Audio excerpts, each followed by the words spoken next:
Hello, I'm Cormac. You're listening to Queerly Beloved, supported by Amazon Music.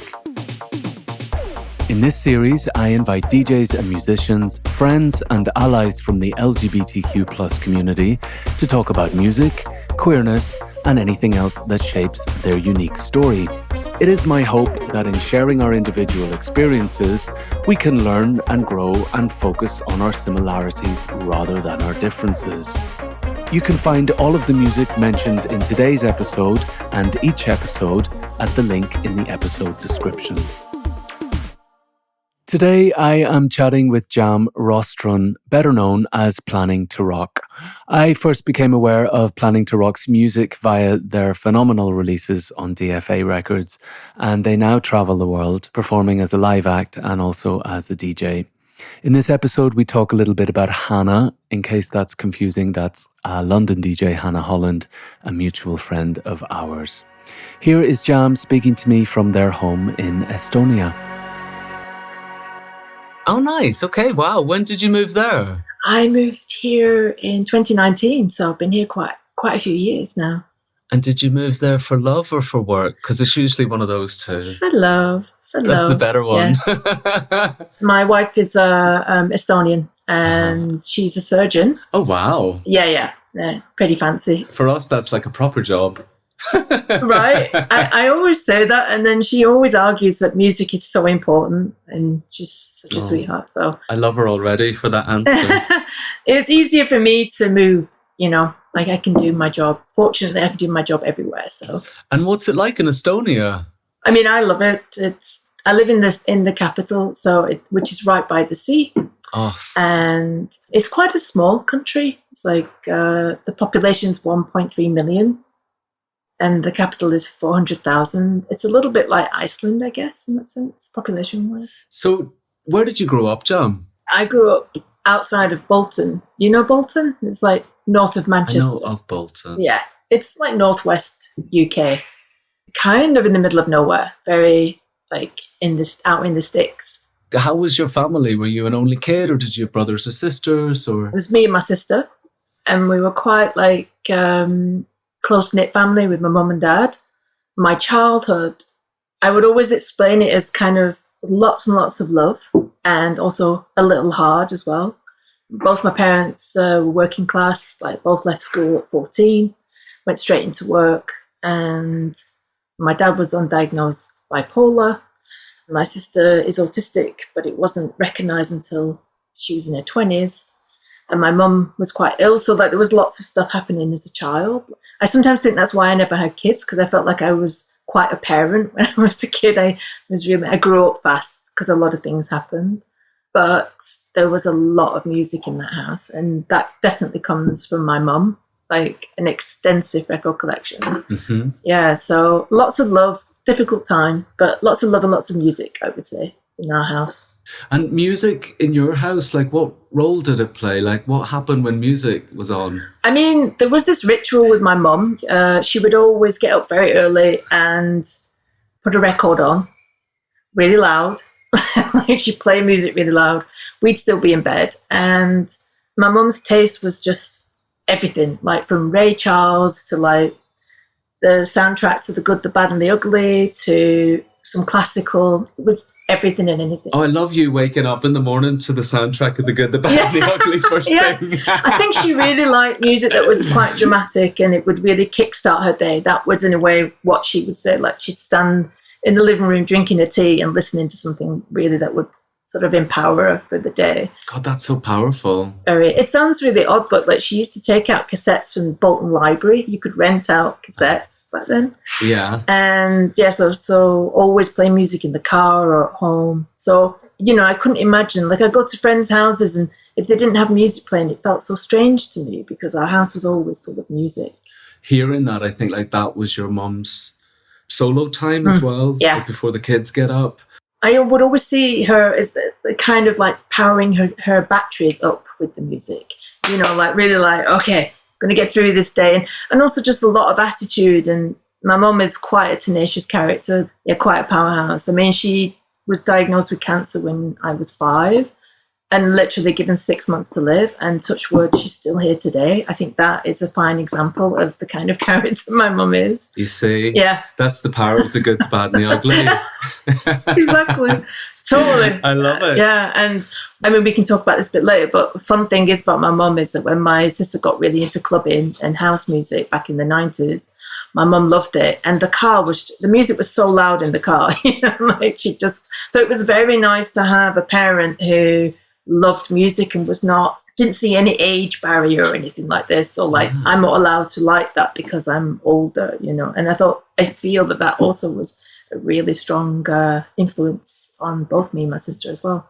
I wanted to ask you, like, is there a particular record from that time? I guess there's a lot, other than the good, the bad and the ugly. Is there like a record that stands out for you that kind of makes you think of those times, or is sweet about those times? Loving You by Minnie Riperton is a big one for me. I think I just have this memory of mum playing music in the car, and we grew up in the countryside, so she would drive us around a lot, and just having that track in the car, and all of us like being completely blown away at the pitch of Minnie's voice. Like, it's incredible, and just the vocal sort of spectrum in a way of her voice, and it's such a gentle, loving track. It's like it just kind of stops you in your tracks. So my mum still listens to that track, so it's very beautiful. Yeah, it's very special because when I think of music, then I think of like what led the path to that track, and then what came after, and it's kind of hard to see what came after Minnie. Vocally. Yeah. And sometimes there was a moment like when Macy Gray first happened where I was a bit like, there's a kind of connection there somehow, sound-wise to that, and there's a softness and a power, and very gentle. That's a good choice. Were there any queer people in your family, like in your family tree? Did you have any idea about queer things? There wasn't. It took me a long time to meet my first gay person. I think I was like my gay friend. I was like 20 already. But I've reflected on this a lot. Like, I was born in 1972. It's a long time ago. It's very different. Yeah. But the thing is with my family is I never felt that gendered by my family. And I think I only really started to feel gendered when I got to school. I remember that feeling of being like, well, that feels weird. What's happening? And also just, it's almost like, it's hard to explain, but knowing that I knew how I felt about myself, but I didn't see how I felt or who I was around me. So I felt quite lonely for a long, long time. And even when I got to art school when I was 20, which is 1992, still sort of meeting my gay friends, and I still didn't really see me, because I identify as trans non-binary, and I never felt like a woman. Trying to explain to people in the 90s that you're gay, but you don't identify as lesbian, and you also fancy everybody, was very challenging for a lot of people in the 90s. Yeah. They were like, what? I actually think my parents really got it more than anybody, and my sister. But yeah, it took a long time until people really understood it. And this is why I have such an affection for the word gay, because to be honest, Cormac, it's the only word I had, until recently. I just always knew I was gay. At least I knew that. And we had less options then. And I was going to say, like, kudos to you as well for not solely pushing yourself into one of those definitions. I think a lot of people did. Yeah. I know that myself and some of my friends of my age, we sometimes wonder if there had been more options to us, how would we have defined grown on our journey, Yeah. I saw that a lot at university. Or I remember I had a trans friend who was lesbian, and already people were struggling with that. Yeah, it was huge. I think like those definitions were very limiting, but also in a way they kind of brought in more or something, It's like being gay meant a lot of things. Yes, it did. I did hang in there for the longest because I just knew I couldn't identify as the sort of categories that were out there. But it made me very, very lonely. And I remember the first time that I met a trans guy, it was mind-blowing for me, like apart from him being like so hot, like it really was. And it felt so far away from me. And I remember that feeling of like, that is close to how I feel, even though I don't identify as male, and just this internal panic and kind of screaming a bit, like, how do I get to that point, you know? Yeah. But I don't identify with gender. So yeah, it took me like another like 15 years till I got to where I am today. It's been a very, very long journey. Were you dating at that time? Could you bring anyone home or? Not really. No, not really. I always make the joke that I was single for a very long time, but I always made the joke that I was dating myself, and which was great. You know, that's a good choice. I'm a good partner. A good catch. Yeah, yeah. I think it was complicated for me because I do identify as pansexual, so it was really hard when people would see me as straight. So I just had to sort of struggle on until actually non-binaryism came in, and this was incredible for me because then I started to understand, oh, I don't actually have to be seen as transitioning to a gender. I'm actually just transitioning to be me. Yeah. So that was like super exciting. That's why we need language so much. Like ultimately I wouldn't want any kind of category, but like as long as we are categorized, I at least want a category there or a term in a way, for example, that I completely relate to. So yeah. I'm glad you stuck around for that. Me too, because I'm feeling pretty... I feel so hot right now, Cormac. I love it. Good. Like a fine wine. Absolutely. I really, really do feel fantastic. So yeah, I saw on Insta you had top surgery. Was that recent? Mm-hmm. Congrats. How was it? I'm just 7 months past top surgery now. Just incredible. Like... the only way I can put it is like now I feel alive. I feel like I was sort of living sort of somehow not me and sort of behind myself. And now I just feel so alive. And it's incredible to imagine that I could have lived like this earlier, you know, like, but I'm so happy that I can now. And I'm also just so grateful for the trans community as well. Just whether they know it or not, like just seeing other trans people is just so important. It helped me so much, you know, and having conversations like online and a lot with my fans actually, who kind of fans, but friends as well, you know, really helping and supporting me as well, you know, being older, you know, like thinking that you're not valid to do this at this age. And yeah, so I feel great. I'm so happy to hear. A friend of mine has just recently had top surgery as well, and Nice. And listening to their story, and you know, I think it's hard to imagine, but I've tried to put myself in their place a bit, and I think like also breasts are objectified in the world, at least in terms of gender, in a way that other body parts are not really, and certainly not on the male body parts as well. So I think like if you're not identifying with gender and that you still have breasts which are being perhaps objectified by the world to some degree, that must be very stifling. I think it's more like just body dysphoria, and for me it was like chest dysphoria. And what I really love is this feeling of actually, like I said before, it's actually like transitioning to be more myself and to embody in a way the body that I feel great in, you know, and that I can live out in and communicate with, you know, and how I want to be desired. I mean, this was a thing when I was very, very young. I remember, you know, sort of being attracted to lads, but like understanding that they would not understand that I want to be fancied as a lad, you know, and I was like, you know, 14, 15, I had really long hair, and I was just like, there's no way they would get it, because they just saw me as a femme, you know, as a woman or as a girl. And that was already, I had that awareness very early on, you know, that how I wanted to be desired. And it's so exciting now, you know, so many of, especially a lot of my trans masc friends, I mean, just to be able to share that language about how to feel hot and to feel desired, and how important that is to our identities, like how we want to be desired and how we desire, you know. And this is also very exciting. I'm glad. I'm very happy for you. Thank you, Cormac. Thank you. I'm happy for me too.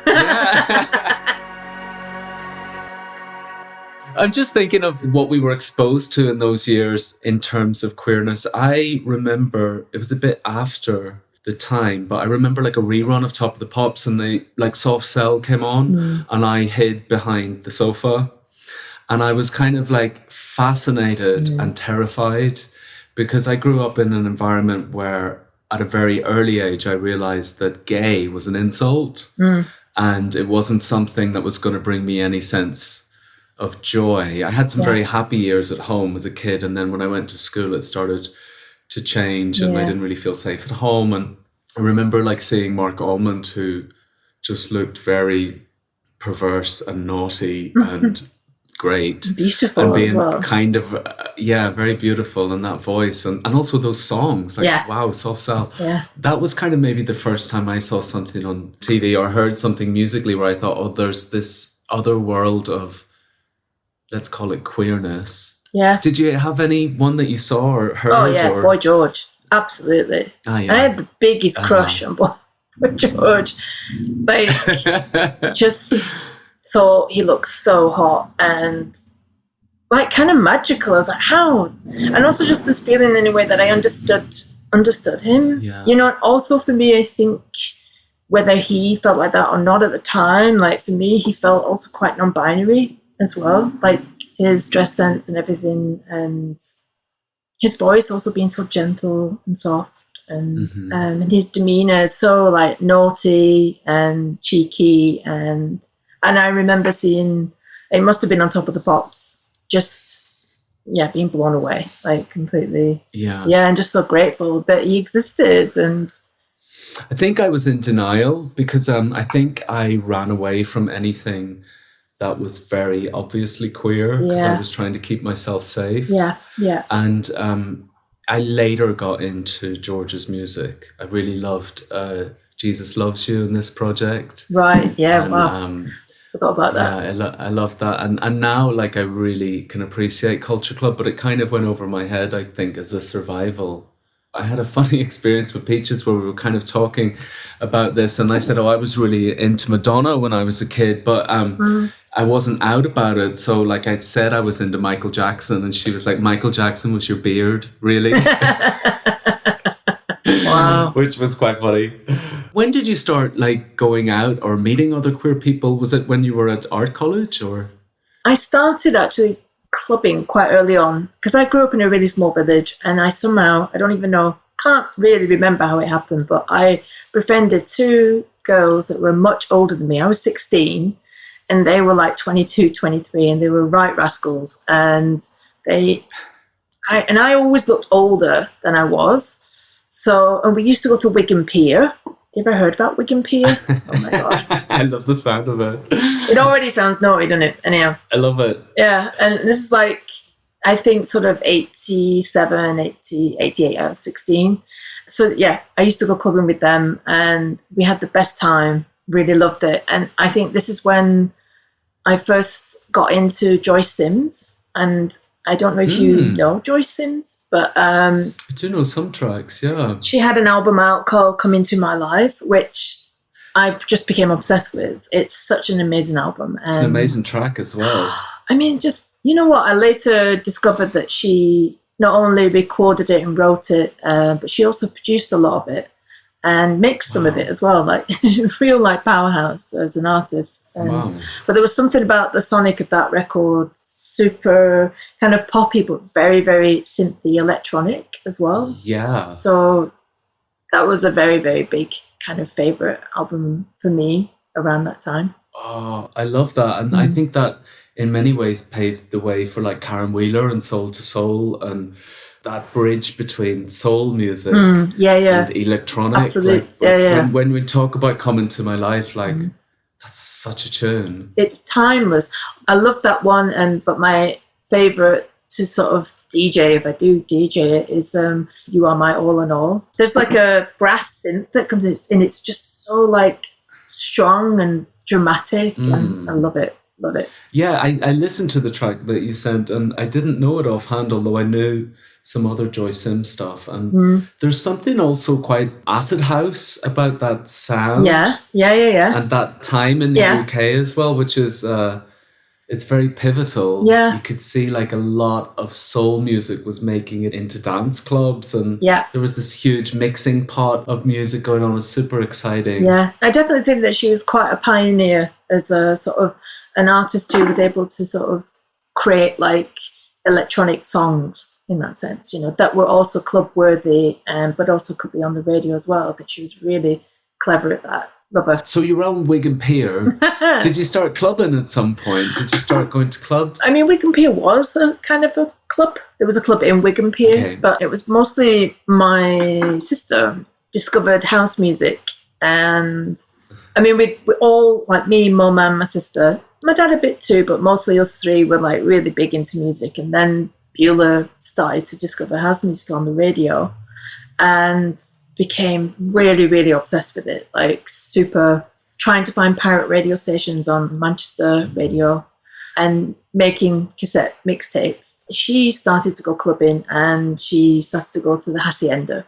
Beulah would go, like serious dancer, like would go there and just dance for like 6-7 hours non-stop. And sometimes I would go with her, and I was, you know, younger than her, so, but, and also she would hear about like all-nighters as well, and we'd end up like, when I think back now, oh my God, we'd end up like in areas that were maybe a little bit dodgy and like all-night parties and disused houses and stuff. And, you know, I was like 17, 18, it's just mind-blowing, like just amazing. Beulah got me into dance music, basically. I have a vision of you at some after hours in Moss Side. That's it. Exactly. Yeah. And sometimes, like, I mean, because my sister was autistic, my mum, amazing legend, wanted my sister to have like an absolute quality experience, but would have to a little bit look out for her. So my mum befriended the bouncers at the Hacienda, and they knew my mum, like first name terms. And my mum would come and pick us up and pick my sister up like at, I don't know, like 3 a.m. And this is my mum. My mum's like, she'd pick us up. We'd be really tired from dancing. She'd be like, let's have a drive around Manchester and see what's going on. Totally. And then we'd be just like sleeping in the back and mum just driving around at night, you know, just seeing she sounds great. Oh, yeah.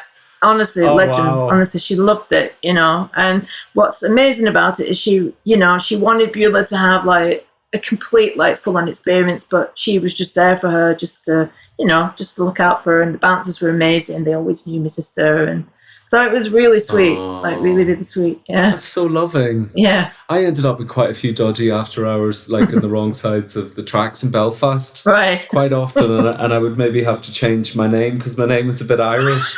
So I'd have to be like Stephen for the early morning or whatever it was. That happened a few times. But in credit to it, I think at least in Northern Ireland, certainly rave culture and ecstasy culture, I think it really made things shift. Right. In not necessarily a small way either. I think it really had an impact in terms of the next generation and what people were concerned about. Yeah, and, amazing. You know, it brings people together. Oh, it does. It does. I mean, I couldn't go to these, but Beulah got into raving, and she'd just be like, okay, there's a rave in this old like barn in a you know, we were already in the countryside, and then she'd be like, it's in this field, and my mum would just drive her there, and I'd be like, where's she going?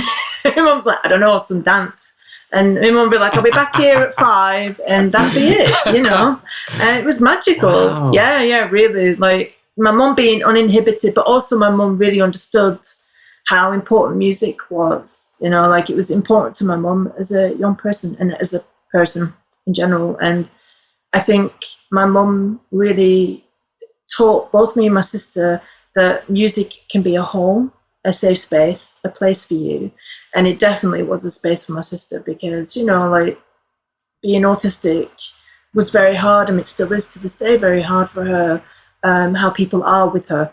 But when you're dancing on the dance floor, it's like she was really in her element there and very free, and had, you know, sort of in contact with her own power and her own agency is the word I guess they use. So it's a beautiful thing, isn't it? I used to think that, you know, a lot of my mental cleaning up and getting my perspective in shift or getting it shifted into the right perspective and like getting in touch with something bigger than myself. I used to think a lot of that was happening on dance floors was about substances, but it was actually about dancing. Yeah. Yeah. And it was really about dancing, and there's something ancient and tribal there about just some kind of higher conversation or finding a rhythm, about getting into the rhythm. I think also being in your body, because I think we're so much in our heads, and it's just so nice to just not be there and be actually in your body and just sort of close to people, but not necessarily having to do anything with anybody. You're just sort of together. And I think that happens so rarely in that nice way, I think, in life in general. So, yeah. Tell me about the hacienda. I have to ask you, what are your memories of the hacienda?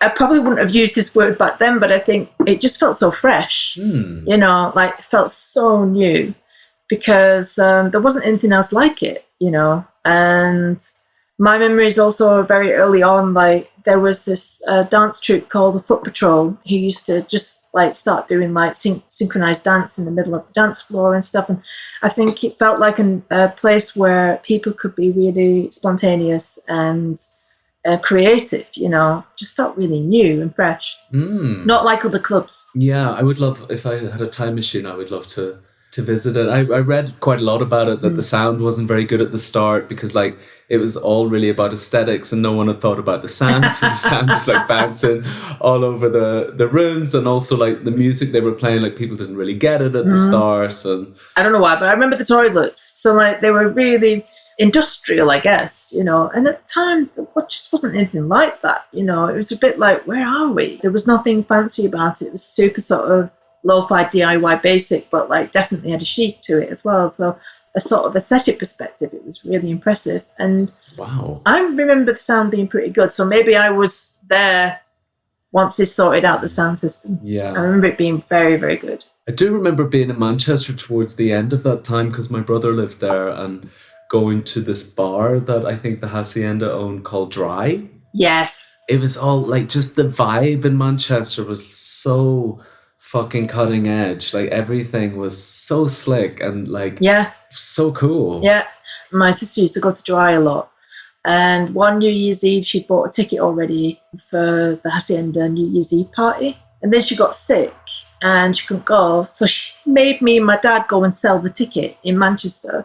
And it's me and my dad in Dry Bar. I mean, again, I must have been super young, and we're just anybody want to, me dad, poor me dad, want to buy a New Year's Eve ticket, we did sell it. Yeah, you did sell it. Yeah, we did.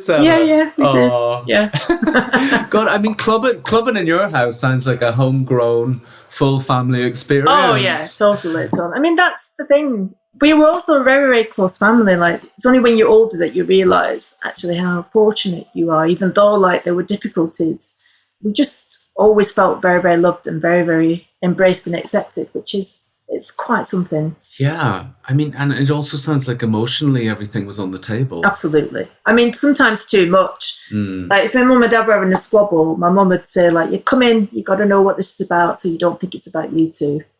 We were just we don't really care. Wow. Yeah, very, very transparent. Yeah. Very transparent. Yeah, because my clubbing was very hidden. I mean, partly because I was good at hiding things because I was already hiding my sexuality.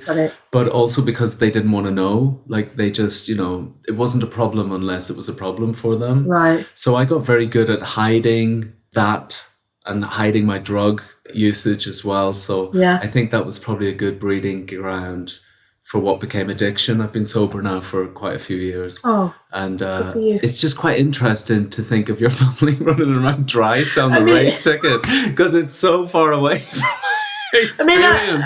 It's amazing. I love it. Yeah, I mean, my mum was just so uninhibited and not sometimes she'd pick us up and one of my friends would be throwing up outside the back of the car, and my mum would she just wasn't bothered by this stuff, and she just really also. She's quite a night person, so I think she really enjoyed just being out, and I think maybe that was also she liked the feeling of being out at night, and still does. Did you feel very safe at home? I did, yeah, very, very safe. I think the only thing that sometimes was very difficult was my dad, through his being bipolar, he would have these quite frightening fits, and they would frighten himself, and it's just really difficult to live with someone who was undiagnosed, and so you didn't know what was going on or why these things were happening.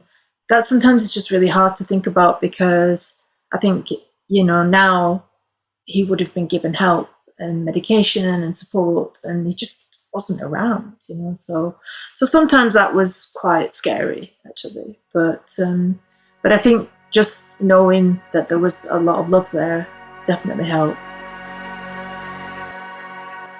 So when you were going out in those rave days, did you start DJing? Were you mixing records at all? No, not at all. I didn't start DJing until Planningtorock existed. And oh, wow. It's only until I started to sort of release music, and then people started to ask me to DJ, which at the time I was like, I don't DJ.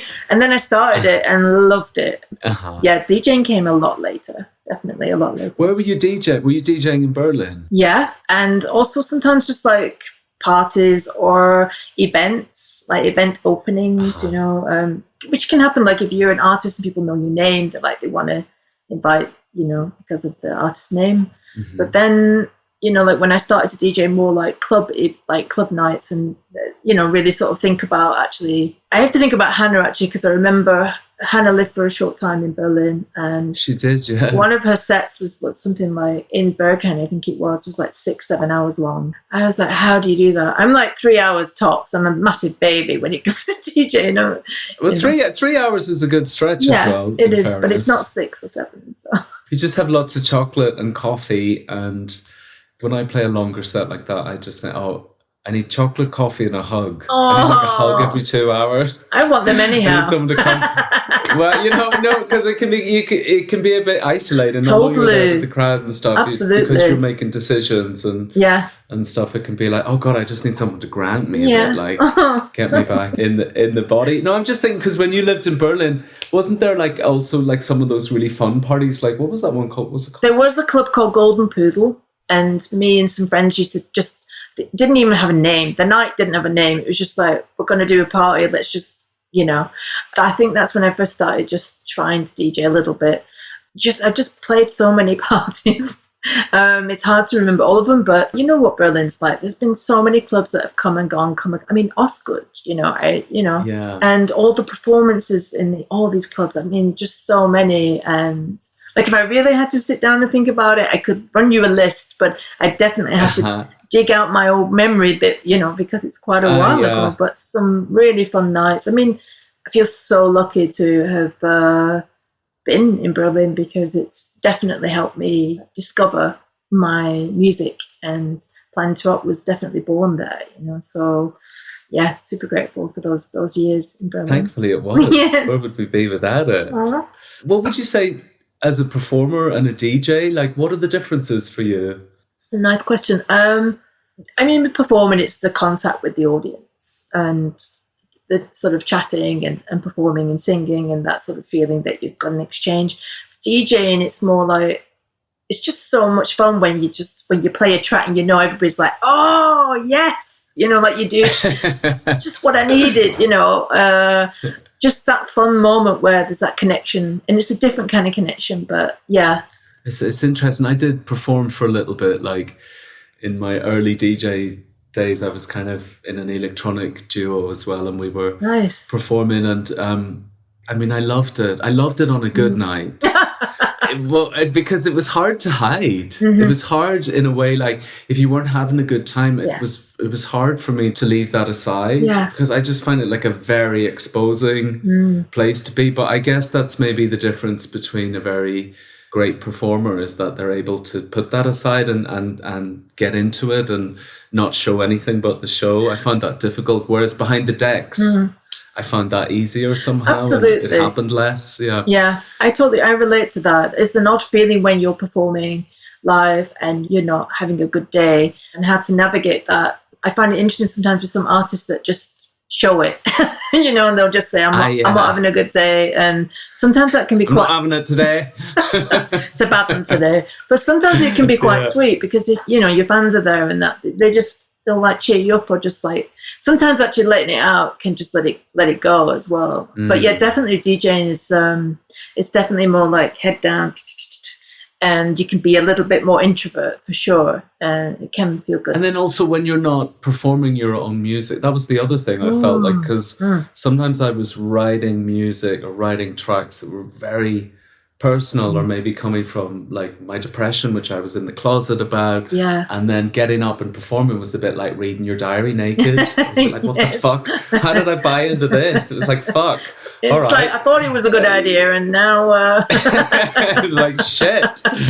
Yeah. I went to see Beyonce last week, and I was just like, what happens if she's having a shit day? Oh my gosh. That show though, oh my gosh. Oh my God. Did you see it? I haven't. I would have loved to. I'm a bit devastated, to be honest, and I'm just watching everybody's clips. And I mean, one friend of mine went to it twice in London. I'm just like, but yeah, what a show. What a performer. Yeah. In a way, like, I know she's the queen of the world and stuff, but like that voice is really underrated because she sings live for 2.5 hours, and you're just like, the fuck. And then I find it really hard to move and sing at the same time. I tell you, it's really hard. I mean, I've never been the biggest Beyonce fan, and now I am. Right. Since seeing that show, and I've been kind of watching older performances, and my friend Jackson's really into her, so they've been educating me, and it looks like she has danced a lot more in the past. Yeah. And she gives a big platform to like the House of Balenciaga and a lot of like queer voguers, and it's just beautiful. It's so well done. Yeah. It's so well done. And the whole show at the end is like dedicated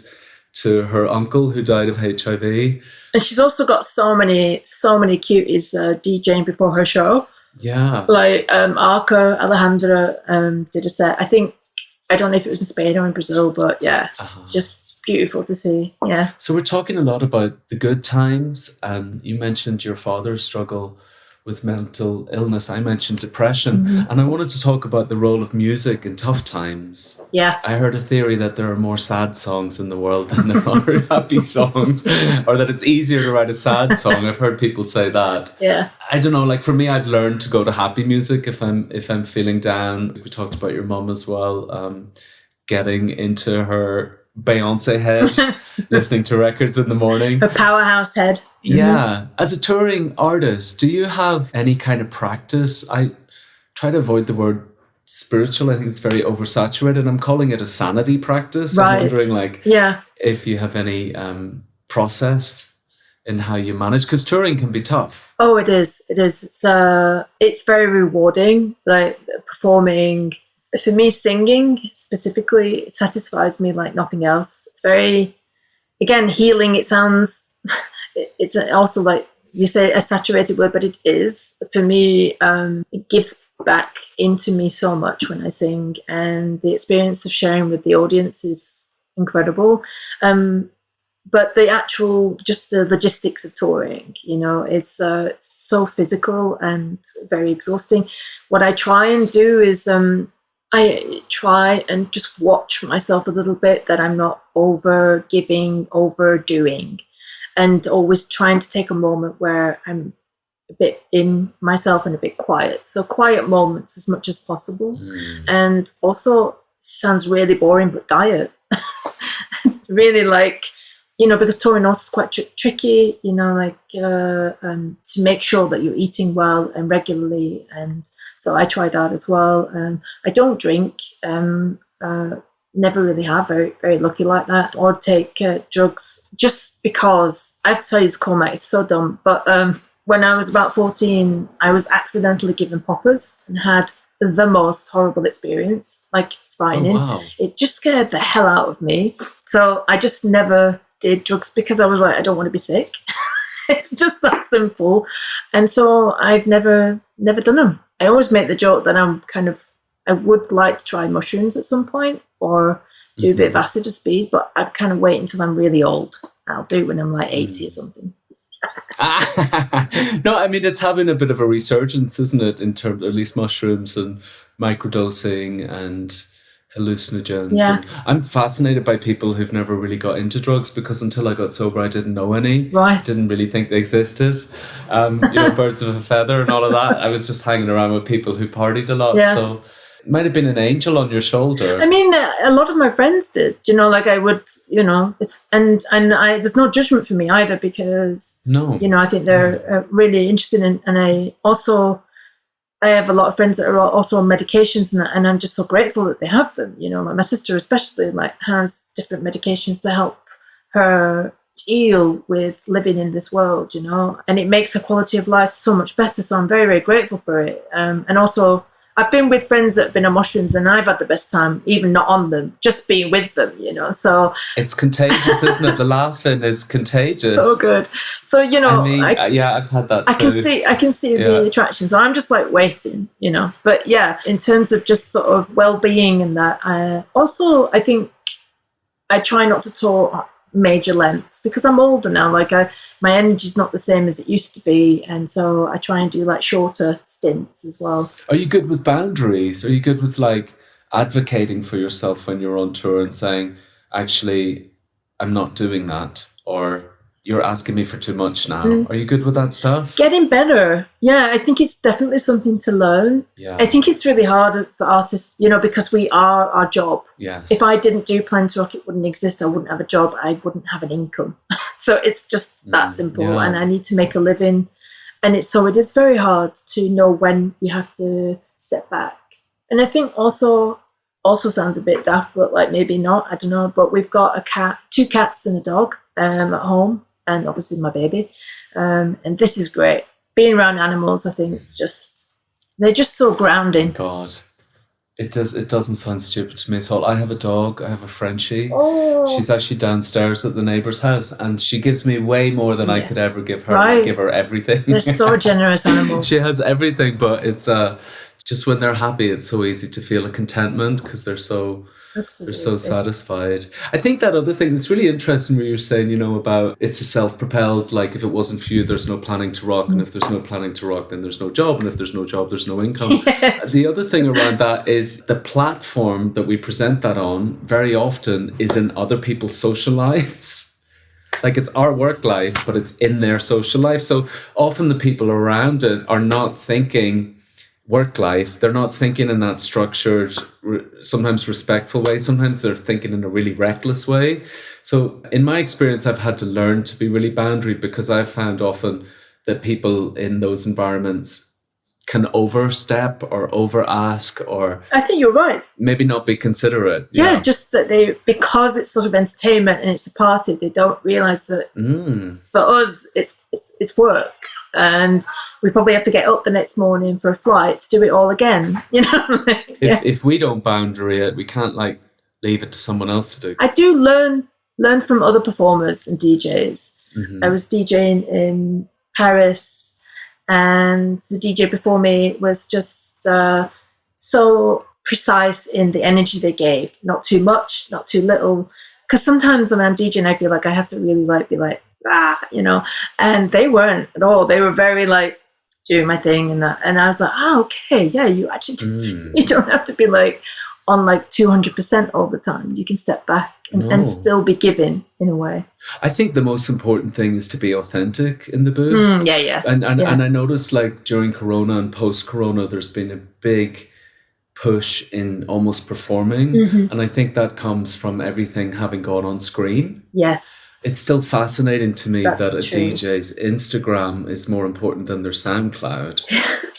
As much as I play the game, but it's fascinating to see, and I think when someone's inauthentic in the booth, you can kind of see it, and for the person who authentically is just rocking, like the whole place can still go off. Absolutely, because it's real. Yeah, I think sometimes it's more like I feel like I'm in my own party, but then I have to realize that I'm still gonna have to DJ for another 2.5 hours, so I better like sort of rein it in a bit and just make sure that I still have energy, like in an hour, like overdo it a bit. And then seeing somebody else seem to manage their energy a little differently, I was like, okay, that's good.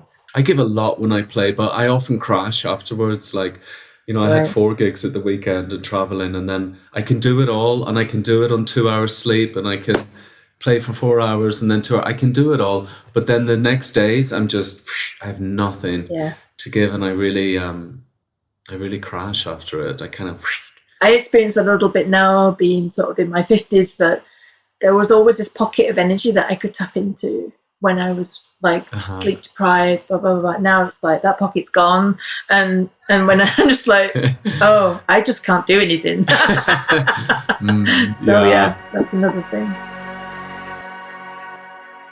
If you are having a tough time or a low time or, I don't know, an energy lacking time, is there any particular music you might lean on? This is an interesting question because I'm either producing Planningtorock music, producing remixes, soundtracks to fashion shows. I work so much in music, to be absolutely honest with you. When I do finally okay, I need to step back, I listen to sound. So sea or recordings of forests. So not music, because it can be a bit triggering for me. Like, I'm like, oh God, yeah, I've still not done that remix, or Oh yeah. So it's more sound that I listen to. It's beautiful. But it works. Or I will go out and listen to sound just outside, go for a walk. Yeah. We live by the sea, so I'll go to the sea. Sort of treat my senses differently. But recently I have been listening to, over the years, honestly, Cormac, so many different songs that have helped me feel grounded or empowered me or made me feel comforted over the decades. So many, too many to sort of say. But recently I rediscovered this Grace Jones's Slave to the Rhythm, I think it's called Hot Blooded version. It's like 10 minutes long, I think. And just, there's something about that track that it's like a soundtrack already. And there's something so deeply philosophical. And Grace Jones's voice as well is just so incredible. And it just grounds me, that track. It's just so stunning. And even though it's a dance track, it's got a very slow pace, so it's very sort of calming as well. So there's a lot in that track. It's also got like a reggae thing going on, and it's got like obviously her. She's this very soulful, and then also just her. Yeah, there's so many different faces of her. But when we talk about gender or non-gender or gender non-conforming, Grace. Yes, iconic. And still out there performing. Yeah, absolutely. Do you know a Grace Jones track called Unlimited Capacity for Love? Oh, great title, but no, I don't know the track. It's beautiful. I'm going to send it to you afterwards. Please. But it's almost like a spacey disco ballad. Wow. And it's kind of talking about war and like man's nature for war, but then resolves itself with this unlimited capacity for love. It's really gorgeous. That sounds great. Beautiful title. That's another good choice. Are you doing a lot of fashion shows lately? I remember you did something with Chanel, didn't you? Yeah, I got to make original music for an entire show, which is a wonderful experience. And then also for Kenzo as well, I did I sort of produced a 10-minute long track, which is pretty acidy as well, which is really fun. And that was during COVID, so that was for like a fashion film. And when you do that, do they give you a brief? Do they show you something to inspire, or do they? Both commissions were through Michelle Galbert, and it's always like, give me a few tracks and a little bit of like some words, and then I get cracking. The Chanel one was really funny. It was like, can you do like 4 tracks for a Chanel show, like soundtrack? I was like, yeah. And they're like, yeah, we need it in 10 days. It's very fashion. It's so fashion. And I love that. I love the panic. The stress. Yeah, it gets you producing that one. Yeah, wow. I quite like the challenge as well. Like, okay, I'm literally like, okay. This was really fun. It's that's all very September-ish or something, isn't it? It's all like we need it now. We need it yesterday. Exactly. Like the stakes were very high. So, but I'm very proud to say that I rose to the occasion. So yeah. Yay! That's incredible. Yes. And then you go there, and do you curate the music during the show, or no? Do you do it remotely, or actually for the first Chanel show that I did? Unfortunately, I couldn't be there because I was recording. I already had sessions booked in London with another artist, and basically Michelle then puts it together. She does like the final edit. But was it last year? Yeah, I think it was last year. I did another piece of music for Chanel, and that show was actually on my birthday, so I definitely went to that one. So oh wow, yeah. How was that? Was it fun? It was great. It was really, really great. I'd never been to a fashion show before, so again, like I remember just thinking, sometimes you find yourself in situations where you remember where you come from, which I'm very proud of, but you're like, I mean, also Cormac, like, I didn't mention it before, but I also left school when I was 14. So I left without any exams or anything. And I'd always been told that I would amount to nothing. And so to find yourself suddenly sat at a Chanel show listening to music that you made, you're a bit like... Fuck. Oh, I love that for you. Defiance. And so that, was a moment. Yeah. I'm not a psychologist or a psychiatrist. I think the love you had in your house did you so good, Oh, I think that foundation just... There's nothing more empowering than the sort of like complete unconditional love of a parent, to be honest. I mean, my mum has always said, you can do what you want, you can be what you want, and you have a right to everything just like anybody else. And, it's priceless backing, especially when parallel you're getting told that you're nothing and you'll never amount to anything. Those two sort of narratives side by side. I'd love to send that teacher a little clip of you at the Chanel show saying, didn't amount to much. That's amazing. Yes.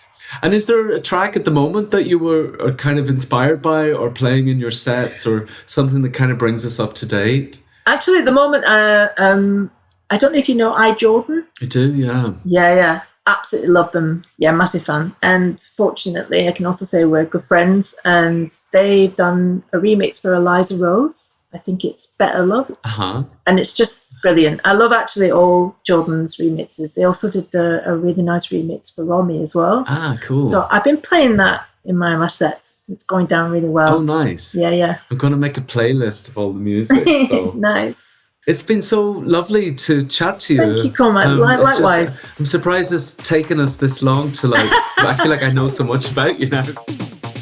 You've been listening to Queerly Beloved with me, Cormac. You can find the playlist of all the music featured in today's episode in the episode description.